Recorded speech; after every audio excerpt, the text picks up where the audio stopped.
Cela peut être difficile à accepter, mais la réalité est que deux personnes ne peuvent pas avoir une relation si l'une d'elles ne le veut pas. Ne vous battez pas pour garder des gens dans votre vie. C'est une règle très importante pour tous les types de relations. Elle s'applique tout autant aux relations platoniques, familiales et professionnelles qu'aux relations amoureuses. Le conseil est assez simple. Ne vous battez pas pour garder quelqu'un dans votre vie. Ou, pour le dire autrement, ne vous opposez jamais au départ de quelqu'un. Si quelqu'un veut partir, laissez-le partir. Dites-lui au revoir. Et bonne chance. Bienvenue sur Vision Stoïcienne. C'est toujours un plaisir de me connecter avec vous, en partageant des idées profondes issues du vaste monde. N'oubliez pas de cliquer sur « J'aime », de partager cette vidéo avec vos proches, de vous abonner à notre chaîne et d'activer la cloche de notification pour rester informé de nos contenus les plus récents. Chaque geste compte pour nous aider à faire grandir cette communauté dédiée à la sagesse et à l'épanouissement. Je comprends que ce conseil peut être difficile à accepter lorsque quelqu'un que vous ne voulez pas voir partir commence à s'éloigner de votre vie. Cela peut provoquer une sensation de panique, d'urgence, voire de désespoir. C'est normal. Vous pouvez ressentir cette sensation sans pour autant agir en conséquence. Et il est très important de ne pas agir sur ce sentiment pour au moins deux raisons. Premièrement, il faut comprendre que se battre pour garder quelqu'un dans sa vie est inefficace. Cela ne fonctionne pas. Si vous essayez d'empêcher quelqu'un de quitter une relation, quel est le résultat le plus probable? Exactement, cette personne se battra encore plus pour partir.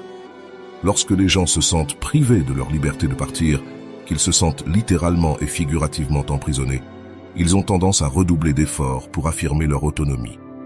Si vous vous battez pour garder quelqu'un, vous finissez par vous battre encore plus.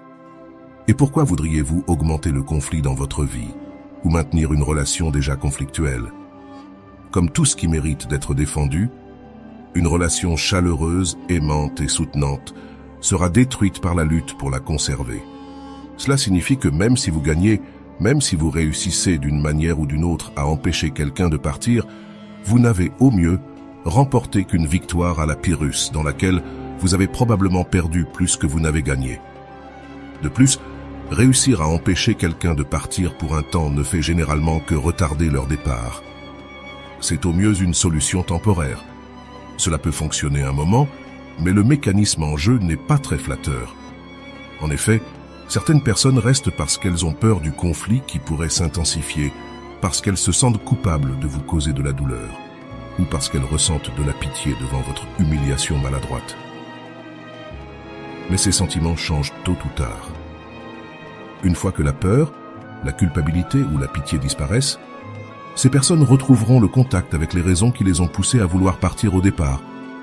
Et il est très probable qu'elles essaieront de quitter la relation à nouveau, bien que de manière plus discrète cette fois-ci. Mon attitude personnelle vis-à-vis de mes relations est que je suis l'opposé d'une secte. Pensez à une secte. Il est facile d'y entrer et difficile d'en sortir. Moi, je suis exactement l'inverse. Il est difficile d'entrer dans ma vie et très facile d'en sortir.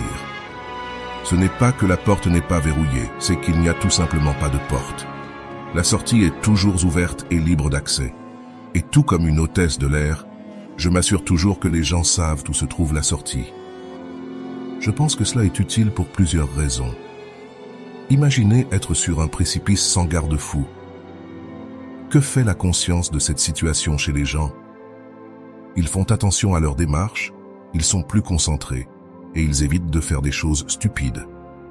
C'est parce que la conscience du risque potentiel inspire la prudence, ce qui prévient en réalité un grand nombre de problèmes évitables. C'est paradoxal, mais se sentir trop en sécurité est responsable de la majorité des accidents inutiles. En effet, lorsque les gens se sentent trop en sécurité, ils se sentent de plus en plus audacieux et se permettent de faire toutes sortes de choses ridicules, croyant que la sécurité les protégera des conséquences de leurs actes. Et ce n'est pas toujours le cas. D'un autre côté, quand les gens croient qu'un faux pas pourrait entraîner une chute désastreuse, ils prennent beaucoup plus de soin dans leur démarche. Ne donnez jamais à ceux avec qui vous êtes en relation l'impression qu'ils seront assurés de votre présence continue dans leur vie, peu importe ce qu'ils disent ou font. Rappelez-vous, la peur est à la base du respect. Si quelqu'un veut partir, Si un ami emprunte un chemin différent dans la vie, ou si un homme ou une femme pense pouvoir trouver mieux ailleurs, laissez-les partir. Et si vous le pouvez, souhaitez-leur du bien, du moins dans votre cœur.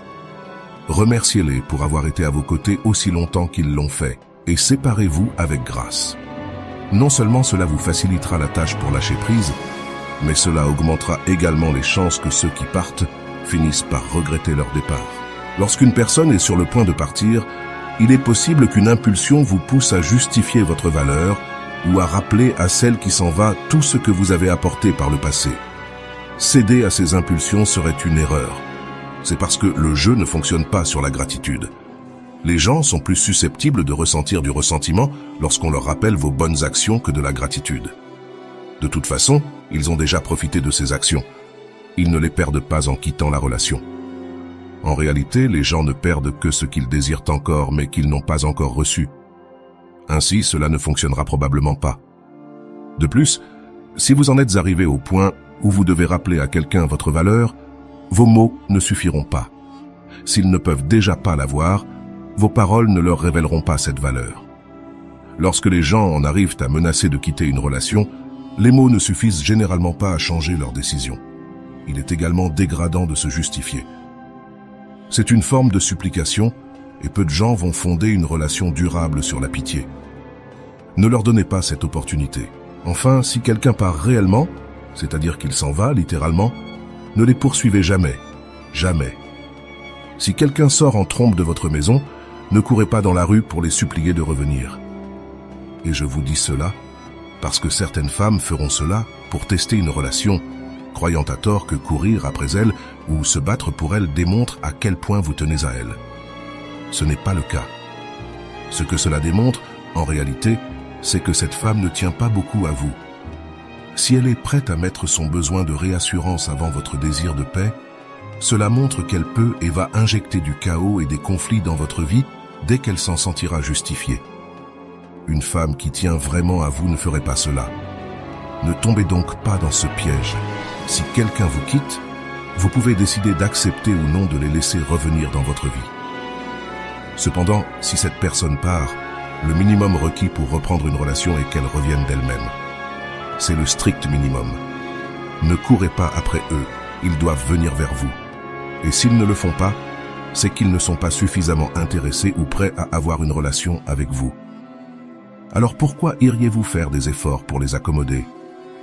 Si cette personne part, c'est à elle de revenir. Même si cela est douloureux, rappelez-vous que leur absence peut créer un espace pour quelqu'un qui est vraiment enthousiaste à l'idée d'avoir une relation avec vous, ce qui pourrait finalement être mieux pour vous. En fin de compte, apprendre à laisser partir les gens qui choisissent de s'éloigner est un acte de force, pas de faiblesse. Se battre pour garder quelqu'un qui ne souhaite plus rester, c'est souvent lutter contre le vent. Vous méritez des relations authentiques avec des personnes qui choisissent de vous accompagner par envie et non par obligation.